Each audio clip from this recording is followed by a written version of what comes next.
nicyo gituma nyakubahwa Musenyeri Arkiyepiskopi na Karidinali, iyi myaka umuntu aba agezemo ni gushimira Imana, ariko cyane cyane akamenya ko atakiri ngombwa.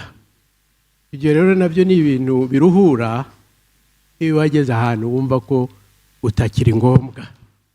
Ibyo rwose biguha amahoro ku mutima cyane, kuko icyo gihe uravuga uti nakoze ibyo nshoboye, ahasigaye reka ndekere barumuna banjye.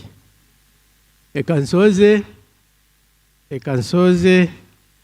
nongera gushimira Imana. Theoneste mbabarire ko ndivuga kubera ko bampaye ijambo.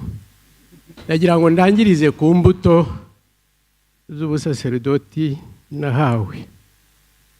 Padiri Victor Ndangamyambi sinamubonye hano, ariko buriya nagira ngo mbabwire ko yagiye mu seminari nkuru ari njye umwohereje, ndi muri Saint Andre, aza kuba umusaserdoti.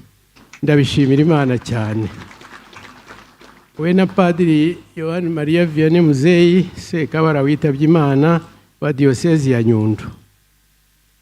Iyo rero wumva warageze igihe nawe utanga abasaserdoti utari mu seminari, wumva ko Imana yagukoreye ibitangaza.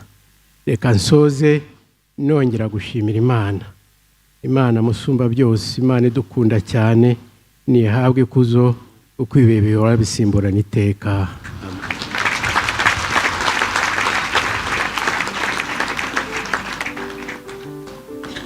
Mwabyumvise koko niryo jambo ry'imyaka 50 kandi byari bikwiye.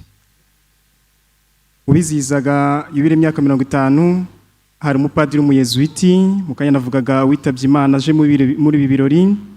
Hari umupadiri w'umuyezuiti Agustin Karekezi, nawe agombaga kuba ari hano uyu munsi, ariko ubu ngubu ari mu bitaro i Mahanga.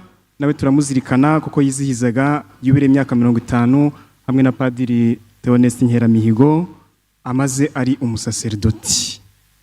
Uyu mwanya rero tugiye gutega amatwi uhagarariye ubuyobozi bwite bwa leta, State Minister muri Ministeri ya Siporo, Honorable umwanya nuwanyu, atambuka mukegera hano kugira ngo mutugezeho ubutumwa.